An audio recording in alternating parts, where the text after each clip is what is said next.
দর্শক, একটি বিশ্ববিদ্যালয় কেবল অক্ষরজ্ঞান সম্পন্ন নাগরিকদের জন্য একটি জায়গা নয়, বরং উন্নত দেশ গঠনে দক্ষ কর্মীর মূল যোগানদাতা। যুগের সেরা সব মস্তিষ্কের বিকাশ ঘটিয়ে ঠিক এই তত্ত্বেই ব্যবহারিক রূপ দিয়েছে অস্ট্রেলিয়া। ওশেনিয়া মহাদেশের এই বৃহত্তম ভূখণ্ডে যুগ যুগ ধরে চলছে বিশ্বের সর্বোচ্চ মানের শিক্ষা চর্চা।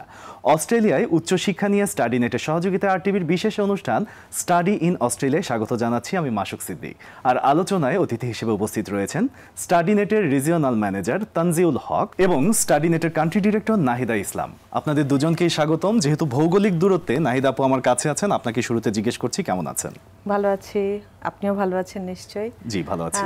এত কিছুর মধ্যে আমাদের ভালো থাকাই উচিত। সত্যিই তাই, সুন্দর করে বলেছেন। ভাইয়া, আপনার কাছে জানতে চাই কেমন আছেন? ভালো আছি, এবং আমি প্রথমেই ধন্যবাদ জানাতে চাই আরটিভিকে আমাদেরকে এই অনুষ্ঠানে আমন্ত্রণ করে কথা বলার সুযোগ করে দেওয়ার জন্য।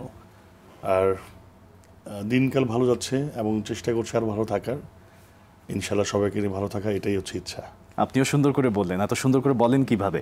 চমৎকার। আসলে ভালো থাকাটা আপেক্ষিক ব্যাপার, এক একজনের কাছে এক এক রকম হয় ভালো থাকা। কিন্তু আপনারা আসলে মানুষ যাতে ভালো থাকে, শিক্ষার্থীরা যাতে ভালো থাকে, এই বিষয়গুলো নিয়ে খুব সুন্দরভাবে কাজ করছেন। সেই বিষয়গুলোই আজকে আসলে পুরো আলোচনায় উঠে আসবে। যেহেতু আজকাল দেশের গণ্ডি পেরিয়ে বিদেশে উচ্চশিক্ষা নেওয়ার জন্য শিক্ষার্থীরা একরকম প্রিপেয়ার্ড, তারা মানসিকভাবে প্রস্তুত হয়ে আছে, তারা চায় বিশ্বমানের শিক্ষা, আন্তর্জাতিক এক্সপোজার এবং ক্যারিয়ারে নতুন দিগন্ত। এই ক্ষেত্রে আসলে তানজিউল হক ভাইয়ের কাছে জানতে চাই যে অস্ট্রেলিয়ায় কেন মানুষ যেতে চাচ্ছে এত? অবশ্যই এই বিশ্বায়নের সময়ে প্রত্যেকটা ছাত্রছাত্রী যারা নিজে থেকে গড়ে তুলতে চাচ্ছে, তারা সবাই চায় যে একটি আন্তর্জাতিক মানের ডিগ্রি নিতে। আর এটা তো দ্বিধাহীন কণ্ঠে বলতে পারে যে অস্ট্রেলিয়া হচ্ছে one of the top destination যাদের ডিগ্রিগুলো হচ্ছে ওয়ার্ল্ড রিকগনাইজড। তো সেটা হচ্ছে একটা প্রথম এবং আমি মনে করি মেইন কারণ। আচ্ছা, এরপর হচ্ছে আপনার অস্ট্রেলিয়া যে সুযোগ সুবিধাগুলো দিচ্ছে আমাদের স্টুডেন্টদেরকে, যেমন মাল্টিকালচারাল এনভায়রনমেন্ট। এখন কিন্তু প্রচুর বাংলাদেশি কমিউনিটি অস্ট্রেলিয়াতে। তো ওই জায়গা থেকে বাংলাদেশি স্টুডেন্টরা এখন প্রেফার করছে অস্ট্রেলিয়াতে সেটেল হওয়ার জন্য বা গিয়ে পড়াশোনা করার জন্য। আর ফ্যাসিলিটিসের ভিতর আছে আপনার স্কলারশিপস, বেশ ভালো স্কলারশিপ অস্ট্রেলিয়া দিচ্ছে। আর আমাদের দেশের একটা বড় সংখ্যক যারা চিন্তা ভাবনা করছে যে অস্ট্রেলিয়া থেকে একটু সেটেল হওয়ার বা পিআর পাথওয়েতে যাওয়ার, নার্সিং, আইটি, ইঞ্জিনিয়ারিং, তো এই ধরনের কোর্সগুলো করলে কিন্তু আপনি পিআর পেতেও সুবিধা। আচ্ছা। আর সব শেষে হচ্ছে অস্ট্রেলিয়ার পড়াশোনার যে মান ওয়ার্ল্ড রিকগনাইজড, এবং আপনি পড়াশোনার ফাঁকে আপনি এডিশনাল জব, যেটাকে আমরা অড জব বা পার্ট টাইম জব বলি, সেই কাজগুলোর মাধ্যমে একদম পারফেক্ট একটা প্যাকেজ অস্ট্রেলিয়া অফার করছে আমাদের স্টুডেন্টদের জন্য। আচ্ছা। তো সেই ক্ষেত্রে আমি বলবো, এবং আমরা সবাই জানি যে অস্ট্রেলিয়া একটা one of the most popular destination Bangladeshi স্টুডেন্টদের জন্য। এই বিষয়গুলো সত্যিকার অর্থে আমরা আরো বিস্তারিত জানবো আপনার কাছ থেকে। কয়েকটি পয়েন্ট বলেছেন, যেমন পার্ট টাইম জবের কথা বলেছেন। কিন্তু নাহিদা আপুর কাছে যেটা জানতে চাইবো এখন, যে অস্ট্রেলিয়াতে তো যেতে চায় অনেকেই, অনেকের আসলে সাধ্যের মধ্যেও হয় না, বা অনেকে আবার ভয় পায় যে আমার সাধ্য এতটুকু কিনা। এই জায়গাটা পরিষ্কার হওয়াটা কিন্তু খুবই জরুরি আপু। কিন্তু তার আগে যেটা জরুরি, যাওয়ার জন্য আসলে প্রস্তুতিগুলো কি কি নেওয়া দরকার? আচ্ছা, এটা খুবই একটা সময় উপযোগী প্রশ্ন। কারণ কোনো স্টুডেন্ট পড়তে যেতে চাচ্ছে, whatever it is, undergrad program or post grad program, রিসার্চের অ্যাপ্লিক্যান্ট আছেন আমাদের বাংলাদেশে প্রচুর। তো গ্রাউন্ড ওয়ার্কটা করে নিতে হবে। তো যেই স্টুডেন্ট, আমি যদি আন্ডারগ্র্যাড স্টুডেন্টের কথা ভাবি, ওরা ভাবছে যে ব্যাচেলার পড়তে যাবে, সেই ক্ষেত্রে স্কোর অবশ্যই তাকে নজর দিতে হবে, তার স্কোরটা যেন ভালো থাকে। ইংলিশ স্পিকিং এর ব্যাপারে মনোযোগ দিতে হবে। পোস্ট গ্র্যাড স্টুডেন্টের ক্ষেত্রে পড়াশোনার পাশাপাশি কমিউনিকেশন স্কিল ডেভেলপ করতে হবে। কারণ যেহেতু বাইরের একটা কান্ট্রিতে যাব, সো আমাকে কিছুটা এক্সট্রোভার্ট হতে হবে, মেশার দক্ষতা থাকতে হবে ডিফারেন্ট কালচারের মানুষের সাথে। তো গ্রাউন্ড ওয়ার্কগুলো আসলে এরকমই। অবশ্যই একাডেমিক স্কোর একটা বড় ইস্যু, ইংলিশ প্রফিসিয়েন্সি একটা বড় ইস্যু, স্টুডেন্টকে খুব বেশি কমিউনিকেটিভ হতে হবে। এবং একটা পয়েন্ট মেনশন না করলেই নয়, সেটা হচ্ছে ফাইন্যান্সিয়াল ইস্যু। হ্যাঁ, তো আমি বলবো যে সলভেন্সি আছে নেই, সেটার থেকে বড় কথা হচ্ছে আমাদের সলভেন্সি ঠিক ট্র্যাকে আছে কিনা। আমরা অ্যাকাউন্ট মেনটেন করি না, ক্যাশ লেনদেন করি। তো সেই জায়গাগুলো যদি অনেক বেশি সিস্টেমেটিক ওয়েতে থাকে, গ্রাউন্ড ওয়ার্ক এবং প্রিপারেশনগুলো ভালো থাকে, অস্ট্রেলিয়া এই স্বপ্ন ছোঁয়া কোনো ব্যাপার না। একদমই তাই।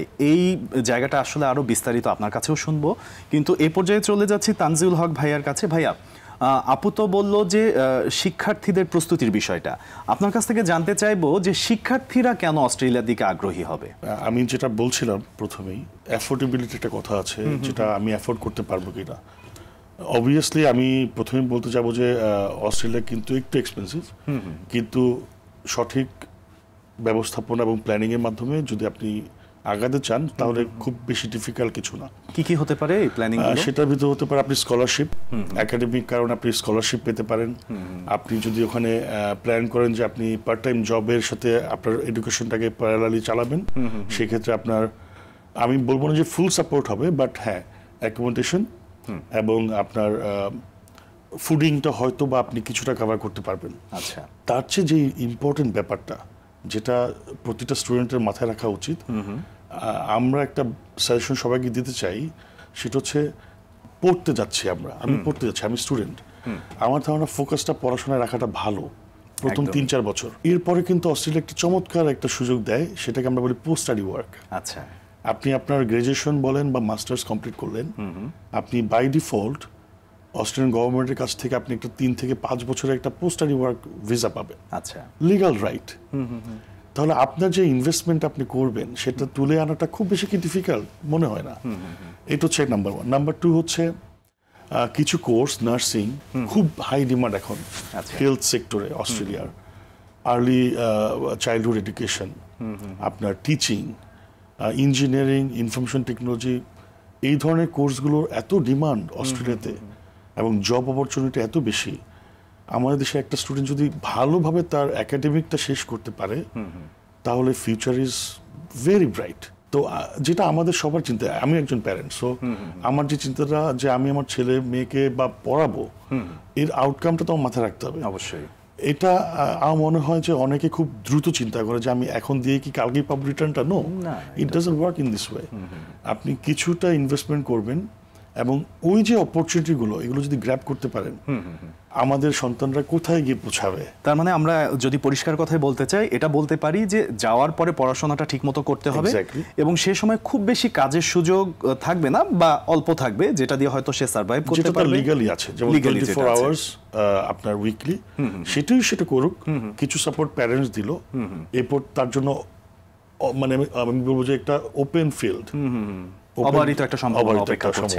আবার আপুর কাছে আসি। ভাইয়া যেহেতু কাজের কথা বলছিলেন, কি কি ধরনের পার্ট টাইম জব করার সুযোগ আছে সেখানে শিক্ষার্থীদের জন্য এবং একই সাথে কত ঘন্টা তারা কাজ করতে পারবে? পার্ট টাইম জবের সুযোগ আমি 1 by 1 বলি। যেমন ক্যাম্পাস কিছু কাজের সুযোগ থাকে, সেই সুযোগগুলো ইউনিভার্সিটিগুলো তাদের ওরিয়েন্টেশনের সময় বলে দেয় যে কোন কোন সেক্টরে ওরা স্টুডেন্টের সাপোর্ট নেয়। তো সেই ক্ষেত্রে ইউনিভার্সিটির অ্যাম্বাসেডর হিসাবে কাজ করতে পারে স্টুডেন্ট, ইন্টারনাল ফ্যাকাল্টি টিউটর আর ফ্যাকাল্টি অ্যাসিস্ট্যান্ট হিসাবে কাজ করতে পারে পোস্ট গ্র্যাডুয়েট স্টুডেন্টরা। এটা গেল অন ক্যাম্পাস। তবে অন ক্যাম্পাস কাজের সুবিধার থেকে কম্পিটিশন অনেক বেশি।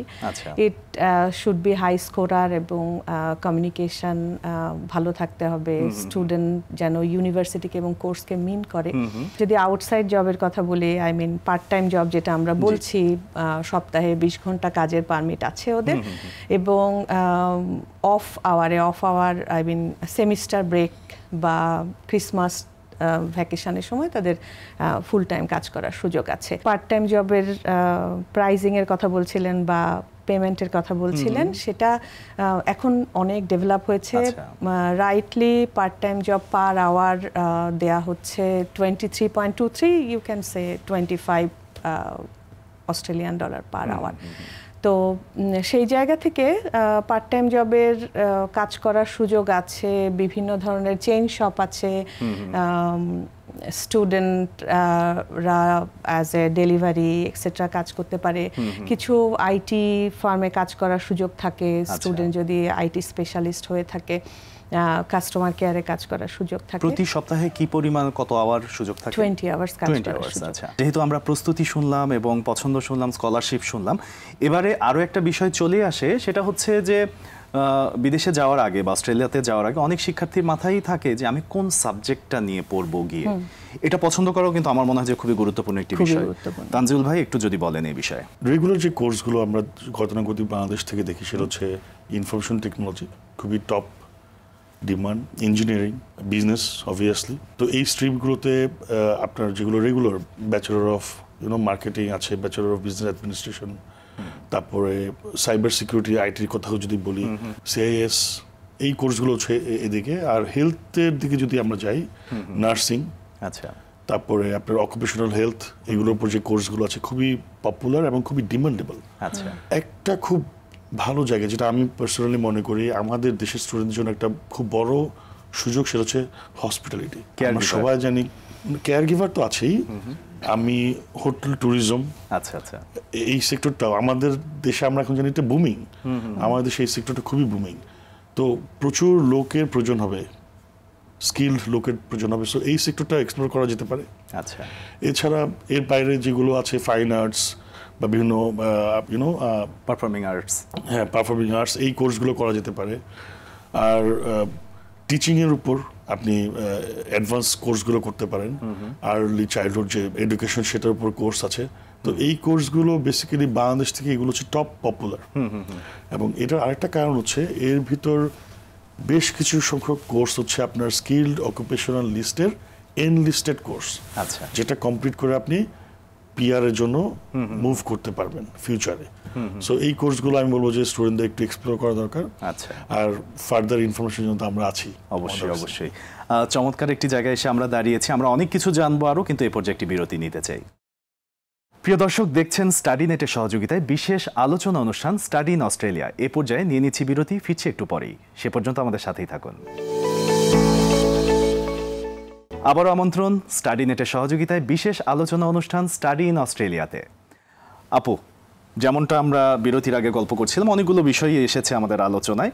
এ পর্যায়ে আপনার কাছে জানতে চাইবো যে অনেক ভালো স্টুডেন্ট কিন্তু শুধু মাত্র খরচের চিন্তা করে বাইরে যাওয়ার যে স্বপ্নটা সেটা অনেকখানি দমে যাচ্ছে। এক্ষেত্রে অস্ট্রেলিয়াতে স্কলারশিপের সুযোগটা কেমন? অস্ট্রেলিয়া ওইভাবে হিসাব করলে একটু এক্সপেন্সিভ, তারপরেও যেটা বলার থাকে সেটা হচ্ছে স্টুডেন্টের পার্ট টাইম জবের ফ্যাসিলিটিস আছে।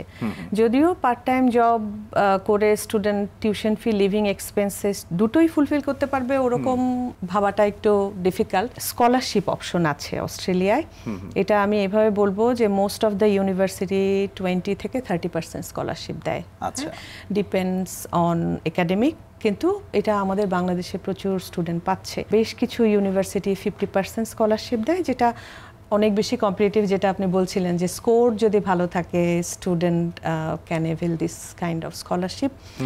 হাতে গোনা কিছু ইউনিভার্সিটি ফুল স্কলারশিপ অফার করছে, এটা গেল under grad, post grad course ওয়ার্কের ক্ষেত্রে। রিসার্চের জন্য আমি বলবো রিসার্চের স্টুডেন্টরা আসলে অনেক বেশি welcoming in Australia and they do get full funded scholarship, stipend all together. Scholarship আছে, স্কলারশিপ অ্যাভিল করার জন্য স্টুডেন্টের একাডেমিক স্কোর খুব জরুরি। অস্ট্রেলিয়াতে যাওয়া, ভিসা প্রসেস করা, সব কিছু মিলিয়ে না গাইডলাইনের দরকার হয়। তো সেই জায়গাতেই আপনারা ভীষণ গুরুত্বপূর্ণ একটি দায়িত্ব পালন করছেন। আপনাদের কাছে জানতে চাইবো যে স্টাডি নেট কিভাবে শিক্ষার্থীদের সহযোগিতা করছে? গাইডেন্সের জন্য আমরা আছি। এটা আসলে সাপোর্ট সার্ভিস বেসড একটা কাজ। স্টুডেন্টের ইনফরমেশন দেয়া থেকে শুরু করে ইউনিভার্সিটি কমিউনিকেশন, অফার আসার পরের অ্যাক্টিভিটিস, ভিসা, এভরিথিং। তো আমাদের অফিসগুলো তো আছেই স্টুডেন্টকে সার্ভিস এবং সাপোর্ট দেওয়ার জন্য। কোথায় কোথায় আছে অফিস? আমাদের বাংলাদেশে আছে মোট 4টে অফিস। ইন ঢাকা আমাদের 2টো ব্রাঞ্চ আছে, একটা বনানীতে, একটা ধানমন্ডিতে। এর বাইরে সিলেটে আমাদের কার্যক্রম চলছে, আমাদের চিটাগংয়ে অফিস আছে। আচ্ছা, দেশের বাইরে?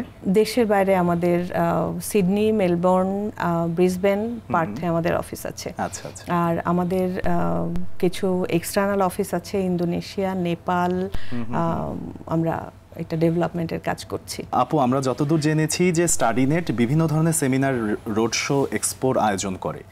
কি ধরনের সেমিনার, রোড শো, এক্সপোর আয়োজন করেন আপনারা? আমাদের বছরে 2টো মেগা ইভেন্ট হয়।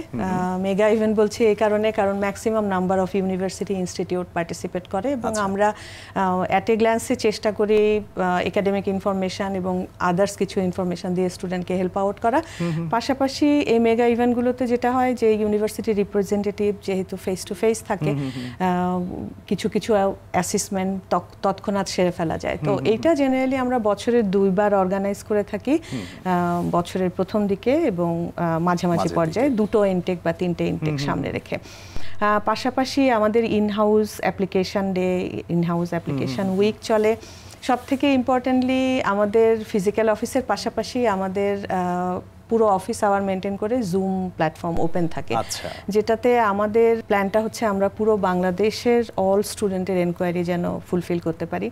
মজার বিষয় হচ্ছে আমরা কিছু ওভারসিজ স্টুডেন্টকেও সার্ভিস দিয়ে থাকি জুম প্ল্যাটফর্মের মাধ্যমে ইনফরমেশন শেয়ার করা, ইভেন ইফ তাদের এনকোয়ারিগুলোর অ্যান্সার করা। আচ্ছা, আবারও ভাইয়ার কাছে চলে যাচ্ছি। আপু বিভিন্ন ইভেন্টের কথা বলছিলেন এবং বলছিলেন যে বছরের শুরুতে এবং মাঝামাঝি হয়। এখন তো মাঝামাঝি সময়, নিশ্চয়ই আশেপাশে কোনো ইভেন্ট আছে, একটু যদি থাকে সেটা নিয়ে জানতে চাই। হ্যাঁ, আমাদের 30শে জুন জি বনানী হোটেল শেরাটনে আমাদের এক্সপো হবে। অলমোস্ট 30টার মতো অস্ট্রেলিয়ান ইউনিভার্সিটিজ এবং ইনস্টিটিউটস, তাদের রিপ্রেজেন্টেটিভরা উপস্থিত থাকবেন। বাহ, এটা একটা সুবর্ণ সুযোগ আমাদের ছাত্রছাত্রীদের জন্য, তারা এসে ইনফরমেশন নিতে পারবে। জি, আর এছাড়াও আপু যেটা বললো, আমরা অ্যাকচুয়ালি আমাদের platform open for everyone all the time. আচ্ছা, দেশের যে কোনো প্রান্ত থেকে, যে কোনো রিমোট এরিয়া থেকে কষ্ট করে ঢাকায়, চিটাগং, সিলেট আসার প্রয়োজন হবে না। We are just a call away. আপনি ফোন করে ইনফরমেশন পেতে পারেন, জুমে কথা বলতে পারেন। সো হ্যাঁ, অবশ্যই আমি বলবো যে এটা একটা ভালো সুযোগ, কারণ ইনফরমেশনটা খুবই দরকারি। একদম, কারণ এটা খুব বড় একটা ইনভেস্টমেন্ট গার্জিয়ানের জন্য, খুব বড় একটা প্ল্যানিং এর ব্যাপার, এবং আমরা চাই যে সঠিক তথ্য নিয়ে তারা যেন এটা করেন। আর আমি সবাইকে ইনভাইট করতে চাচ্ছি আপনার মাধ্যমে, আমন্ত্রণ জানাচ্ছি আমাদের 30 তারিখের এক্সপোতে। সবাই আসবেন 11 থেকে 5টা পর্যন্ত। নিশ্চয়ই আর টিভি দর্শকরা নিশ্চয়ই চলে যাবেন এবং সবাই আসলে স্বতঃস্ফূর্তভাবে অংশগ্রহণ করবেন সেখানে। ভিসার প্রক্রিয়া, এটা শেষ হতে কতদিন লাগে?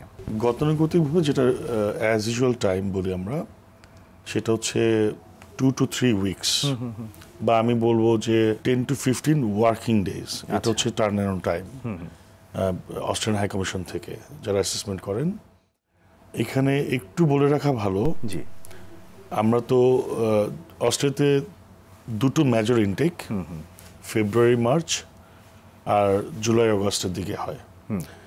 তো ইনটেকগুলো যখন ক্লোজ খুব কাছাকাছি চলে আসে, ভলিউমটা বেড়ে যায়। একটু আগে যদি প্রিপারেশন নিয়ে অ্যাপ্লাই করে ফেলা যায়, ভিসা ম্যাক্সিমাম 3 উইকস। আবার আমরা এমনও দেখেছি 2-3 দিনও ভিসা চলে এসেছে যদি সব ডকুমেন্টস ঠিক থাকে। বুঝতে পেরেছি। নাহিদা আপুর কাছে যাচ্ছি। আপু, যে বিষয়টি আসলে পরোক্ষভাবে বারবার চলে আসছিল, সরাসরি জিজ্ঞেস করা হয়নি, এখন সরাসরি জিজ্ঞেস করতে চাই যে আনুমানিক মোট খরচ কেমন অস্ট্রেলিয়াতে পড়তে যাওয়ার ব্যাপারে? আমি জানি যে বিভিন্ন বিষয় সাবজেক্ট ওয়াইজ এটা ভ্যারি করে, তারপরেও একটু যদি ধারণা দেন। সাবজেক্ট ওয়াইজ ভ্যারি করে, ইউনিভার্সিটি ওয়াইজ ভ্যারি করে, আন্ডারগ্র্যাড, পোস্টগ্র্যাড, পাথওয়ে প্রোগ্রাম আছে। তো সব কিছু মিলিয়ে আপনি এইভাবে ভাবতে পারেন, কারণ স্টুডেন্টের 1 বছরের টিউশন ফি, 1 বছরের লিভিং এক্সপেন্সেস, এগুলো হচ্ছে বেসিক ফাইন্যান্সিয়াল ক্রাইটেরিয়া হাই কমিশনের রিকোয়ারমেন্ট অনুযায়ী। তো সব কিছু মিলিয়ে বাংলাদেশি টাকায় যদি বলি তাহলে 45 থেকে 50 লাখ টাকা স্টুডেন্টকে দেখাতে হয় যে অ্যাকাউন্টে ব্যালেন্সে আছে। হ্যাঁ, আপনি বলতে পারেন এটাই বেসিক ক্রাইটেরিয়া ফর ফাইন্যান্স। কেন স্টাডিনেটকে আমরা সিলেক্ট করব বা স্টুডেন্টরা সিলেক্ট করবে? প্রথম যখন স্টুডেন্ট ভাবে যে দেশের বাইরে পড়তে যাবে, তাহলে কোন দেশ তার জন্য সুইটেবল, দেন আমরা হেল্প আউট করছি অ্যাকিউরেট ইনফরমেশনটা দিয়ে। কেন অস্ট্রেলিয়ায় পড়তে যেতে চায়, কোন ফ্যাসিলিটিসগুলো আছে, বা আমি যখন কম্পেয়ার করব অন্য কান্ট্রির সাথে, তখন সে যেন বুঝতে পারে যে কেন অস্ট্রেলিয়া কম্পেয়ার করছি, নাম্বার 1।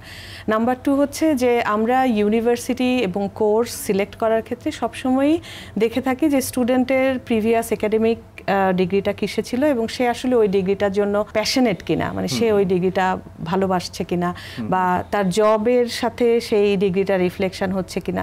সো অ্যাকিউরেট জব এবং অ্যাকিউরেট ফাইনাল পাথওয়ের উপর ডিপেন্ড করে আমরা প্রোগ্রামটা অফার করতে হেল্প আউট করে থাকি। পাশাপাশি আমরা সবসময় মনে করি যে councillor is not a councillor, councillor should be career councillor.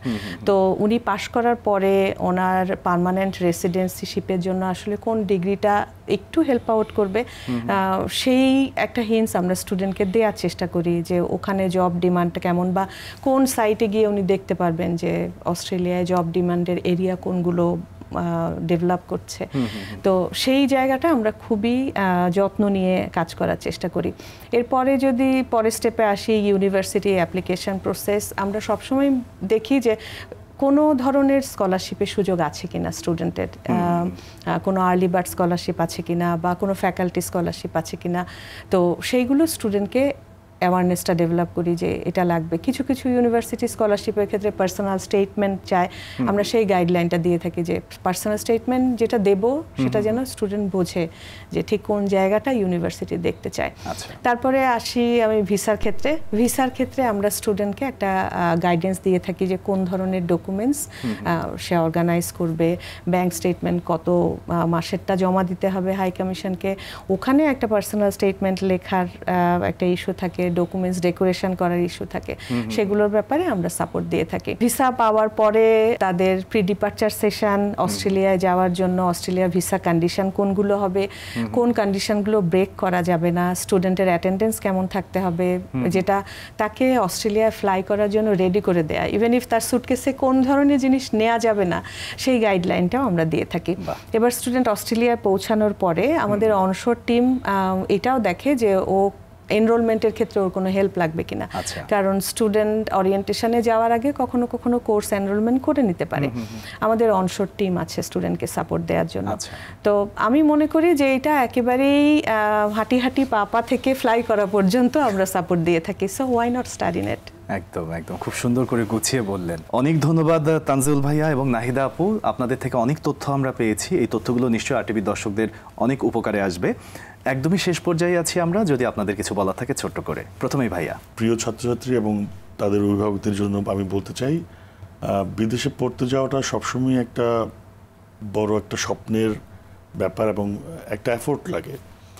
So আমি বলবো যে এই পুরো ব্যাপারটার দুটো পার্ট। প্রথম পার্ট হচ্ছে সঠিক বিশ্ববিদ্যালয়, ইউনিভার্সিটি সিলেক্ট করা, কোর্স সিলেক্ট করা, আর সেকেন্ড পার্টটা হচ্ছে সেইখানে যাওয়ার জন্য যে প্রিপারেশন দরকার সেটার একটা গাইডলাইন। তো আমি মনে করি যে আপনারা যেখানে যান অবশ্যই স্টাডিনেট ওয়েলকাম করছে সবাইকে। আমরা সবাইকে চাই আমাদের অফিসে আসুক, আমরা তাদেরকে সাহায্য এবং সার্ভিস দিতে চাই। বাট তারপরও যেখানেই যান না কেন আমার সাজেশন হচ্ছে অথেন্টিক ইনফরমেশন এবং প্রপার গাইডলাইন, এবং সম্পূর্ণভাবে এজেন্টের উপর বা কনসালটেন্সি ফার্মের উপর নির্ভর না হয়ে নিজেরাও একটু স্টাডি করুন, যাতে আপনিও ক্লিয়ার থাকেন যে আমাকে কোন ওয়েতে যেতে হবে। আমি বলবো যে স্টাডিনেট আমরা সবসময় চেষ্টা করি এই দুটো জিনিসটাকে সিনক্রোনাইজ করে একটা ব্যালেন্স করে ইনফরমেশন দেওয়ার জন্য। সো সবাইকে আমন্ত্রণ জানাচ্ছি আমাদের অফিসে আসা ভিজিট করার জন্য বা ফোনে যোগাযোগ করার জন্য। আর আমাদের এক্সপোতে 30 তারিখ হোটেল শেরাটনে 11 থেকে 5টা, সকাল 11 থেকে বিকাল 5টা পর্যন্ত আপনারা আসলে উপকৃত হবেন। আপু। আমি একটু অন্যভাবে বলি, এইটা খুব প্যারেন্টাল মুড হয়ে যাবে, তারপরে বলছি স্টুডেন্টরা পড়তে যাচ্ছে, তো সবার আগে প্রায়োরিটি দিতে হবে আমি পড়ছি কিনা। আমাদের বাংলাদেশি স্টুডেন্টের ক্ষেত্রে হয়তো প্রথমে কিছু চ্যালেঞ্জেস ফেস করতে হয়, কিন্তু রেগুলার ক্লাসটা মেনটেন করতে হবে। ইউনিভার্সিটির অ্যাটেন্ডেন্স একটা ইস্যু, কোর্সের একটা সার্টেন মার্কস থাকতে হবে। কোর্স এনরোলমেন্টের ক্ষেত্রে ফুল কোর্স নেওয়াটাই ভালো, কারণ আমরা যে কোনো একটা প্রোগ্রামের জন্য ভিসা পাচ্ছি 2 বছর, আমি 2 বছরের মধ্যে শেষ করার চেষ্টা করব। একটা ওয়ার্ক লাইফ ব্যালেন্স মেনটেন করতে হবে। হ্যাঁ, নয়তো যেটা হবে যে ফাইনাল স্টেজে গিয়ে যখন আমরা প্রফেশনাল লাইফে ঢুকতে চাইবো, স্টুডেন্টের ক্ষেত্রে বলছি, তখন পার্মানেন্ট রেসিডেন্সিশিপের জন্য দেখা যাবে সে অনেক নিয়ম মানেনি। সাজেশনটা এরকমই যে ওয়ার্ক লাইফ ব্যালেন্স যেন মেনটেন করে, স্টুডেন্ট স্টাডির ব্যাপারে যেন কখনোই ডিস্ট্রাক্টেড হয়ে না যায়। ধন্যবাদ ধন্যবাদ আপনাকে। এবং আপনাদের দুজনকে অনেক ধন্যবাদ। দর্শক, কিউএস ওয়ার্ল্ড র্যাঙ্কিংয়ের শীর্ষ 10 শিক্ষার্থী বান্ধব নগরীর মধ্যে রয়েছে অস্ট্রেলিয়ার মেলবোর্ন ও সিডনি। জীবনযাত্রার খরচ অনেক বেশি থাকা সত্ত্বেও মেগাসিটি দুটিতে অনায়াসেই জায়গা করে নিচ্ছেন আন্তর্জাতিক শিক্ষার্থীরা। তাছাড়া দুটি শহর সহ আরও বেশ কয়েকটি শহরের বিশ্ববিদ্যালয়গুলো প্রতি বছরই থাকে কিউএস র্যাঙ্কিংয়ে। আজকের অতিথিদের আলোচনার সূত্র ধরেই আমরা বলতে চাই, স্বপ্নের দেশ অস্ট্রেলিয়ায় উচ্চ শিক্ষার সুযোগ নিতে প্রতিটি শিক্ষার্থীকেই অর্থনৈতিক এবং মানসিকভাবে প্রস্তুতি নিতে হবে এবং এটি বেশ জরুরি। আর বিশ্ব অর্থনীতির 123তম দেশ বাংলাদেশের শিক্ষার্থীদের পদচারণায় মুখর হয়ে উঠুক অস্ট্রেলিয়ার শিক্ষা প্রতিষ্ঠানগুলো। সেই প্রত্যাশায় শেষ করছি আমাদের আজকের অনুষ্ঠান। ধন্যবাদ আমাদের সাথে থাকার জন্য।